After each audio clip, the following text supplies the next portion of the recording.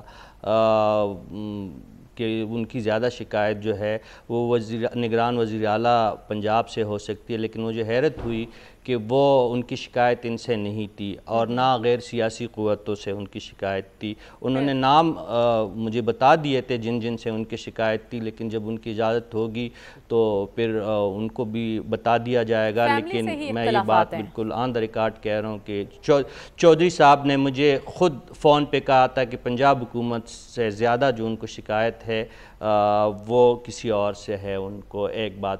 دوسری بات یہ ہے کہ میرے خیال میں چودھری شجاعت کی جگہ اس ضعیف العمری میں ایک دوسرے ہمارے سیاستدان جو بڑے ہٹے کٹے بھی ہیں اور انتہائی اب روز کثرتیں بھی نکالتے ہیں، یہ صدر تو ان کے تھے، ان کو میرے خیال نہیں جانا چاہیے تھا. مریم، آپ کے خیال میں یہ عید کا کے دن بھی گزر گئے اور 77 سالہ ایک بوڑھا فرش پہ پڑا رہتا ہے، تو کیا اس کی یہ ذمہ داری نہیں بنتی کہ وہ اپنے پارٹی کے صدر کے چلے کارکنوں کی تمہیں بات ہی نہیں کرتا؟ اتنے بھی بولے نہیں جتنے آپ سمجھ رہے ہیں. بولے ہو یا لیکن فرض کی میں بات کر رہا ہوں. بولے بالکل نہیں ہے. آپ کی بات سے سلمان صاحب مجھے 100% اتفاق ہے، لیکن یہ زیادہ ذمہ داری چودھری شجاعت صاحب کی تو صرف رشتہ داری ہے. لیکن جس کاز کے لیے یہ 77 سالہ بوڑھا لڑ رہا ہے اور ابھی تک جو ڈٹ کے کڑا ہے اتنے بڑے نظام کے خلاف، تو اس نظام کا جو ایک دوسرے اپنے آپ کو بڑا ایک ہیرو سمجھتے اس نظام کے خلاف جدوجہد کرنے والے، ان کا میرے خیال میں فرض تو بنتا. اگر نہیں جا سکتے تو کم از کم جو روز ٹویٹیں فرماتے ہیں یا جو قوم سے خطاب کرتے ہیں اس پہ ان کا اتنا زیادہ ذکر تو نہیں ہوتا. جی، میرے خیال میں چودھری صاحب سے زیادہ ان کی ذمہ داری بنتی تھی. اور یہ ملاقاتیں اس بات کی بھی نشانی ہے. دبئی میں بھی جو ملاقاتیں، آپ کی باتوں سے تو ایسا لگ رہا ہے کہ جیسے چودھری صاحب نے ان کا ہی نام دیا تھا، انہی سے زیادہ گلے شکوے ہیں. ہمیں پروگرام میں آگے بڑھنا ہے اور بات کرنی ہے دہشت گردی کی لہر کی. حملہ آوروں کے مقاصد کیا ہیں اور ہمارے سیکیورٹی ادارے ہی کیوں ٹارگٹ ہوتے ہیں، اس پر بات ہوگی اس بریک کے بعد. اسٹے ود اس.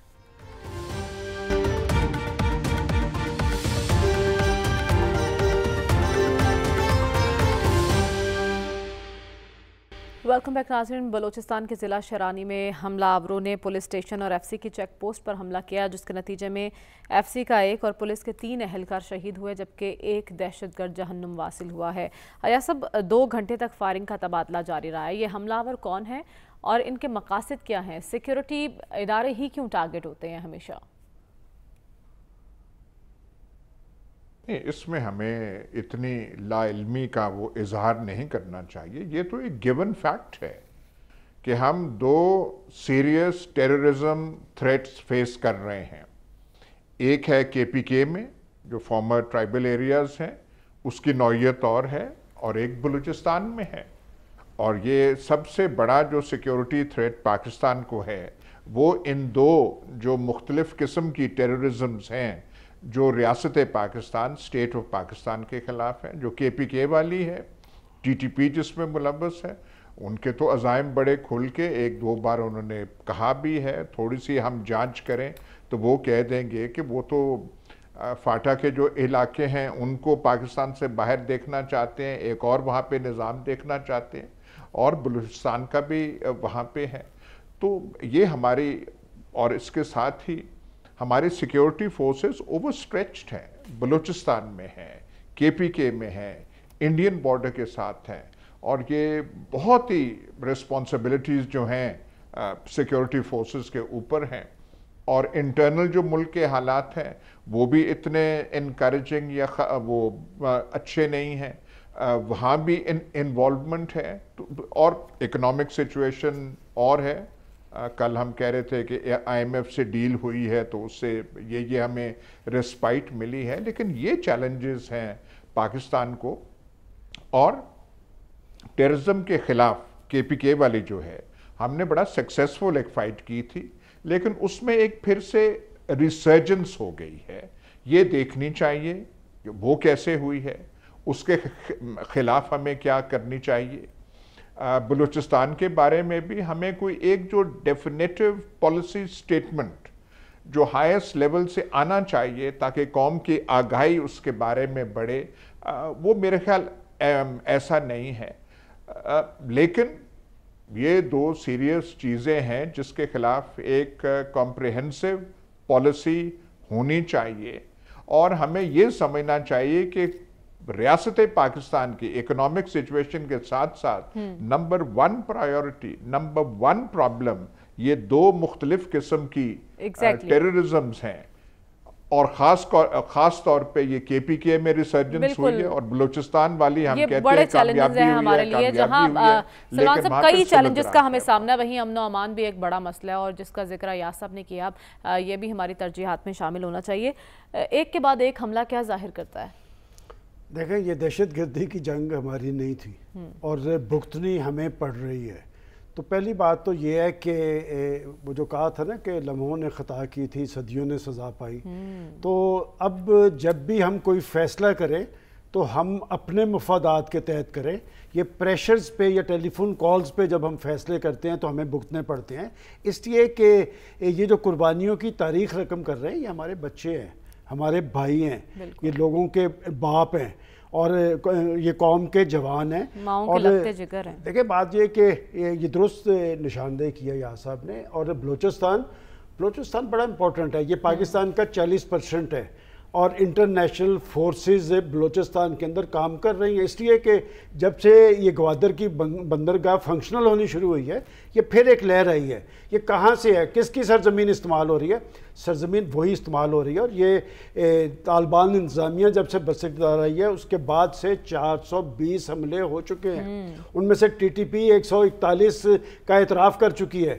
اور وہاں پر وہ جو مہران کا علاقہ ہے نا، وہاں پر BLA کام کرتی ہے، اور جیسے بھی کہا گیا ہے کہ پختونخوا کے اندر TTP، وہاں کا بھی جو بلوچستان کا پشتون بیلٹ ہے، یہ جو آپ نے شہرانی ڈسٹرکٹ کی بات کی ہے، یہ پشتون ہے، وہاں پر بھی TTP، اور پھر ہماری کچھ کلعدم تنظیمیں ہیں، ان کا نیٹ ورک بھی موجود ہے. دیکھیں، جب ایک بڑی جنگ ہم لڑ رہے ہیں تو اس میں قوم کو پیچھے کھڑا ہونا چاہیے. اس کے لیے ہم نے ایک نیشنل ایکشن پلان بنایا تھا.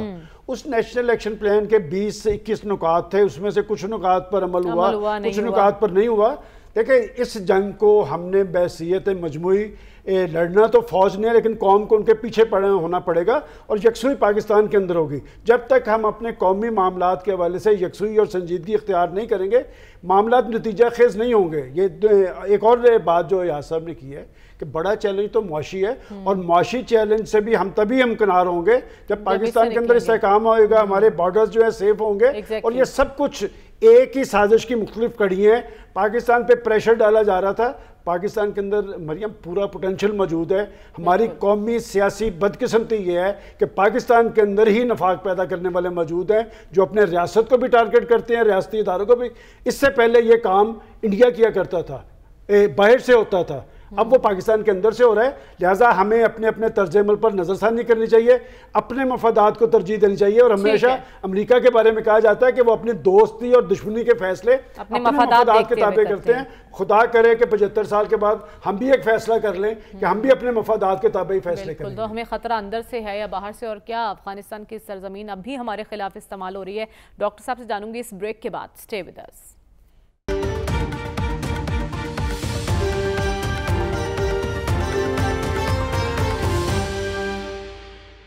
ویلکم بیک ناظرین. ملک میں دہشت گردی کی لہر کی ہم بات کر رہے ہیں. ڈاکٹر صاحب، بریک پر جانے سے پہلے سوال آپ کے لیے چھوڑ کے گئی تھی، ہمیں خطرہ اندر سے ہے یا باہر سے؟ دونوں طرف سے ہے. دیکھیے، دہشت گردی جس قسم کی پاکستان میں اس وقت ہم واقعات دیکھ رہے ہیں KP کے اندر فارمر ٹرائبل ایریاز میں اور بلوچستان میں پہلے بھی ہوتی تھی، اب بھی ہے. بیرونی عناصر اس وقت تک مؤثر نہیں ہو سکتے جب تک ان کو اندرونی سپورٹ حاصل نہ ہو. لہٰذا یہ دونوں طرف مسئلہ ہے. اس لیے کہ جو فارمر ٹرائبل ایریاز وغیرہ میں یا ان سے ریلیٹڈ پرانے سیٹلڈ ایریاز جو تھے ان میں جو واقعات ہو رہے ہیں اس میں TTP کا بنیادی رول نظر ہمیں آتا ہے. اور اس کے علاوہ یہ ممکن نہیں ہے جب تک ان کو مقامی سپورٹ حاصل نہ ہو. ایک تو یہ ہے. تو بلوچستان کے اندر جو سچویشن ہے وہ تھوڑی سی ڈیفرنٹ ہے. ٹھیک ہے TTP ان کو مدد کر دیتی ہے لیکن بنیادی طور پر ایک ڈیفرنٹ قسم کی وہاں ایک ریزسٹنس ہمیں اس وقت نظر آ رہی ہے. اس میں جو بنیادی چیزیں ہمیں غور کرنے والی ہیں کہ دیکھیے ہماری سیکیورٹی فورسز نے بڑی کامیابی دکھائی تھی 2014 میں جو آپریشن سٹارٹ کیا تھا اس وقت کے ٹرائبل ایریا کے اندر، اور 2019-20 تک بیشتر کنٹرول ہو گیا تھا. اب جو سوال یہ پیدا ہوتا ہے کہ اگر بارڈر پہ فینس لگ چکا ہے جو کہ ہمیں بتایا گیا کہ بیشتر لگ چکا ہے، تو اس سے وہاں سے آمد کا کیا چینلز استعمال ہو رہی ہیں ہمیں کچھ نہیں پتا اس کے بارے میں، کیونکہ ہمیں صرف آفیشیل سورسز سے نیوز ملتی ہے. اچھا، دوسرا یہ ہے کہ یہ ڈومیسٹک سورسز کیسے ایمرج کرتے ہیں اور اس کی کیا وجوہات ہیں.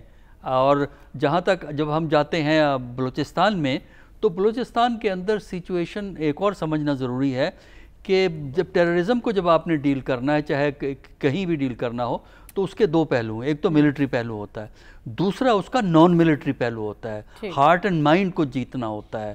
اور بلوچستان کے اندر سب سے بڑا مسئلہ غربت اور افلاس کا مسئلہ ہے. جب تک آپ اکنامک ایشوز کو ایڈریس نہیں کرتے، جب تک آپ نوجوان کو ایک اچھے مستقبل کا مژدہ نہیں سناتے کہ اس کا مستقبل بندوق اٹھانے میں نہیں ہے بلکہ قلم کے ذریعے ہے اور ایک نارمل زندگی کے اندر ہے، جب تک آپ یہ متبادل مہیا نہیں کر پائیں گے اس وقت تک میرا خیال یہ معاملے چلیں گے. اس میں بیرونی قوتیں بھی اس کو ایکسپلائٹ کرتی ہیں، لیکن بنیادی طور پر یہ اندرونی مسئلہ ہے اور اس کے لیے انٹیلیجنس بیسڈ آپریشنز. اور ہمیں جو ہماری پالیسی افغانستان کی طرف ہے، بارڈر مینجمنٹ کی جو پالیسی ہے، اس کو ریویو کرنے کی ضرورت ہے. کیونکہ جب تک آپ بارڈر کو سیل نہیں کریں گے، بارڈر کو سیکیور نہیں کریں گے، یہ واقعات اسی طرح چلتے رہیں گے. ٹھیک ہے. تو صاحب آپ کو کیا لگتا ہے افغانستان کی سرزمین اب بھی ہمارے خلاف کیوں استعمال ہو رہی ہے؟ عوامل کیا ہیں اور اب ہمیں کرنا کیا ہوگا؟ دیکھیے مریم، سچی بات یہ ہے کہ ایک شخصیت جو اس وقت زیر عتاب ہے، میرا جی ہرگز نہیں چاہتا کہ میں ان کے خلاف یا ان کے حوالے سے کوئی بات کروں جن سے ان کے یا ان کے چاہنے والوں کی دل آزاری ہو. لیکن کیا کرے کہ یہ سابق رجیم ایک ایسے رجیم گزری ہے جنہوں نے نہ صرف سیاست میں گن مچایا بلکہ سماج کے ہر شعبے میں وہ ایسی بارودی سرنگیں بچا کے گئے ہیں جس کا ہر لمحے جو ہے ہمیں اس کا خمیازہ اب بھگتنا پڑ رہا ہے. یہ دہشت گردی کی جو حالیہ لہر ہے یہ کوئی غیر متوقع نہیں ہے. اسی سیٹ پہ بیٹھ کے آپ ہی کے پروگرام میں یہی دہائیاں میں دیتا رہا اور دوسری طرف سے مذاق اڑایا جاتا رہا. اب دیکھیں، فال آف کابل کے بعد ایک سابق وزیر اعظم نے اسلام آباد میں بیٹھ کر کابل کی جو فال ہے اس کو عظیم فتح قرار دیا تھا. پھر ہم گلہ کرتے ہیں کہ مغرب میں ہمارے خلاف اسلام فوبیا کیوں ہے، یا جو اب طالبان ہے ان کی سرزمین ہمارے خلاف کیوں استعمال ہو رہی ہے. اور یہ اس پہ بس نہیں ہوا، اس وزیر اعظم کے ایک ایجنسی کے سربراہ تو کابل کے سرینا ہوٹل میں چائے پینے چلے گئے. یہ حالت تھی اس وقت ہماری. اور پھر بھی بس نہیں کیا. پھر جو 40-45 خانہ بدوش دہشت گرد انتہا پسند جو افغانستان اور در بدر ہو چکے تھے، جو ایاز صاحب نے بالکل درست فرمایا کہ ایک کامیاب آپریشن کے ذریعے ان کو تہس نہس کر دیا گیا تھا، ان صاحب کو ان کی فکر لاحق ہو گئی اور ان کی آبادکاری کا مسئلہ درپیش ہوا. اب وہ ان سے کوئی آ کے پوچھے، جب وہ ادھر آئیں گے تو آپ کے گلی کوچوں میں آپ کس کے پاس ہو سکتے کچھ توبہ طائب ہو چکے اور پرامن زندگی کی طرف راغب ہو چکے ہو، لیکن تمام نے تو ہتھیار نہیں رکھے تھے. اب آپ ان کو کس طرح ڈھونڈیں گے, کس طرح پہچانیں گے, کس طرح آپ ان کی جو ہے تعزیر کریں گے. بلوچستان کا تو معاملہ ہی الگ ہے. دیکھیں جب پچھلے سال شری بلوچ نے کراچی میں دھماکہ کیا اپریل 2022 میں, اس کے بعد یہ جو سمیہ نامی کوئی خاتون ہے اس کی طرف سے خودکش دھماکہ ہوا. اب یہ وہاں کی جو بلوچ انسرجنسی یا جو بدامنی ہے اس نے ایک نئی شکل اختیار کی ہے, اور ٹی ٹی پی کے حوالے سے بلوچستان میں جہاں تک میری معلومات ہے وہ صرف افغانستان کے سرحدی پٹی تک محدود رہتے ہیں. بلوچ عسکریت پسندوں کے ساتھ ان کی نہ ذہنی ہم آہنگی ہے نہ نظریاتی ہم آہنگی ہے, کیونکہ بلوچ عسکریت پسندوں کے ساتھ ہم بھگت رہے ہیں. پروگرام کا وقت ختم ہوا چاہتا ہے. آپ سے انشاءاللہ اگلے ہفتے ملاقات ہوگی. اللہ حافظ.